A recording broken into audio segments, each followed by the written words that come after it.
Donc c'est une table ronde sur la Smart City, hein, la ville du futur. Et en gros, le message qu'on va passer, c'est que, la ville du futur, c'est quelque chose d'inéluctable. Hein. Quand on voit les mouvements de population urbaine et la pression que ça met sur l'environnement, hein, je rappelle que les Nations Unies annoncent que d'ici 2050, il y aura 2,5 milliards habitants supplémentaires dans les villes, si bien qu'on sera une population qui sera à 70 à 75% urbaine. La pression que ça met sur la pollution à la fois de l'air et des sols, la pression que ça met sur la congestion du trafic, sur la santé et sur le bien-être des gens est colossale. Et de manière inéluctable, on ira vers une ville qui est plus intelligente, qui prenne mieux en considération les aspects à la fois d'efficacité environnementale, économique et sociale. Donc ça, c'est le premier message que je vais passer. Aujourd'hui, à travers un certain nombre de quartiers pilotes, on a une idée, il préfigure de ce que sera la ville intelligente de demain. Et à mon sens, les exemples les plus frappants qu'on peut avoir sont des exemples dans les pays nordiques. Alors, je vais prendre un exemple qui est un exemple sur un quartier de Stockholm, Royal Seaport à Stockholm. Donc en gros, Stockholm est une ville qui a déjà des objectifs qui sont des objectifs extrêmement ambitieux au plan environnemental, puisque Stockholm, dans son entièreté, a pour objectif de ne plus utiliser d'énergie fossile à horizon 2050. Hein. Et ils ont créé un quartier, le Royal Seaport, qui va leur servir de laboratoire d'évolution des technologies pour arriver à leur objectif. Alors, ce quartier, en fait, il le construit sur la base de deux données. La première, c'est qu'ils veulent que l'empreinte environnementale de chaque personne de ce quartier soit divisée par 3.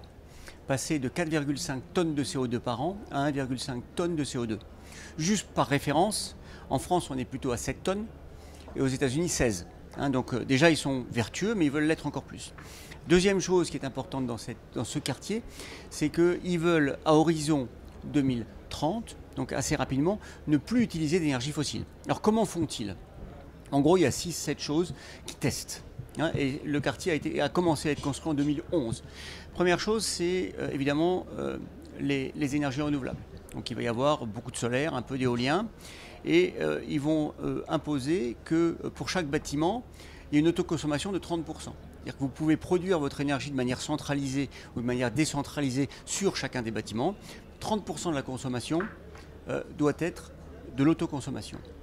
Il y a ensuite un gros travail qui est fait au niveau des outils donnés pour consommer le plus intelligemment possible. Hein. Donc on va aider le consommateur à être proactif par rapport aux objectifs qui sont défendus. Pour ça, on va donner des systèmes qui vont permettre d'être efficaces énergétiquement. Donc on est en train de parler de systèmes digitaux domotiques, hein, d'ailleurs que ABB fournit une grande partie de tout ce dont je vais vous parler. Des systèmes digitaux domotiques qui vont permettre, de faire des économies, et deux, de consommer le plus intelligemment possible par rapport à la disponibilité des énergies renouvelables. Ça intègre évidemment tout ce qui va être véhicule électrique, hein, avec des bornes de recharge. Alors dans un premier temps, à sens unique. Dans un deuxième temps, l'objectif est de faire de chaque voiture une source de puissance potentielle pour le réseau. Tout ça n'est possible qu'avec un réseau intelligent. Hein. Donc c'est un réseau qui à la fois utilise les dernières inventions technologiques pour réagir rapidement, mais surtout un réseau qui a des systèmes de supervision prédictifs. Hein, sur la base de modèles météo, sur la base de modèles de consommation, qui prévoient les encombrements, la congestion du réseau et qui est capable de l'anticiper et de faire prendre les mesures par le consommateur. Parce que on peut faire tout ce qu'on veut techniquement. Quand on parle d'une Smart City ou quand on parle d'un Smart Grid, il y a 3 conditions qui sont nécessaires. Il faut de la technologie, il faut un système qui soit pénalisant, soit incitatif, et il faut un consommateur actif. Donc tout est fait aussi pour rendre le consommateur actif. On ne peut pas s'arrêter là. Hein. Il y a aussi tout ce qui va être autour des réseaux informatiques qui sont uniques et très performants, ce qui est autour des réseaux de chaleur, et puis tout ce qui va être le traitement des déchets avec la régénération qui va être utilisée pour produire de l'énergie. Alors voilà en gros ce qui préfigure de la ville de demain. Alors tout ça va évoluer, mais les grandes tendances, les grands axes sont là. Après, les technologies vont s'affiner et être de plus en plus efficaces. Aujourd'hui, si on part des aspects un peu politiques avant d'arriver aux citoyens, on voit bien qu'il y a deux très grandes sources de croissance, hein, que sont les énergies renouvelables et la digitalisation au sens large. Alors, la digitalisation, elle peut être dans le domaine de la ville et du bâtiment, comme on vient d'en discuter, elle peut être dans le domaine industriel, et ça vous fait l'industrie du futur ou l'industrie 4.0, etc. Donc ces deux pôles de croissance sont des pôles dont tous les politiciens ont bien conscience, hein, indépendamment de la pression environnementale qui s'exerce. Je rappelle que juste sur l'Île-de-France, dans les 5 dernières années, il y a eu 131 jours au-dessus du seuil de pollution. Hein. Il a été établi par un organisme de santé dont j'ai oublié le nom, que pour un trentenaire aujourd'hui, l'impact de la pollution, c'est 9 mois d'espérance de vie.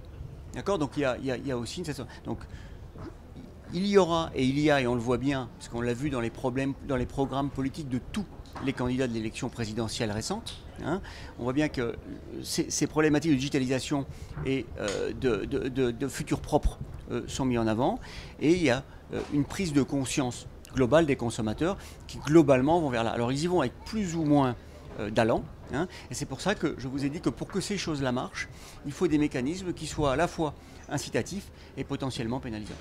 C'est un message d'optimisme par rapport au thème du MEDEF, hein, par rapport à la confiance, parce que quand on a deux axes aussi forts sur lesquels s'appuyer, il y a un socle fort pour la croissance, hein, et puis on sait bien, et on le voit nous, parce qu'on est une entreprise, ABB est une entreprise qui est très innovante, on sait bien que des innovations très importantes vont arriver dans les mois et les années qui viennent, qui vont à nouveau transformer nos existences.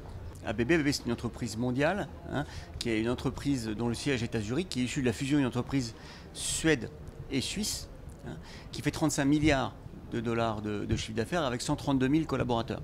Hein. Donc effectivement, ABB est une entreprise qui a des moyens et qui est une entreprise qui est historiquement très innovante, hein, qui a innové, qui a fait les premières installations en courant continu, les premiers robots électriques. Enfin, il y a beaucoup de premières qui ont été faites par ABB. Donc effectivement, ABB se donne les moyens d'innover. Donc nos challenges sont évidemment des challenges d'innovation, hein, et des challenges de capillarité mondiale, hein, puisque les marchés maintenant sont complètement globalisés et ABB est une entreprise globale. Aujourd'hui, je pense que on est un peu comme toutes les entreprises de notre domaine. L'harmonisation des normes, pour nous, est une priorité, hein, parce que ça permet de ne pas dupliquer les efforts. À partir du moment où les normes sont différentes, c'est quand même beaucoup d'argent qui est investi pour se conformer à des normes différentes, au lieu de l'investir dans du progrès. Donc ça, c'est vraiment une première chose.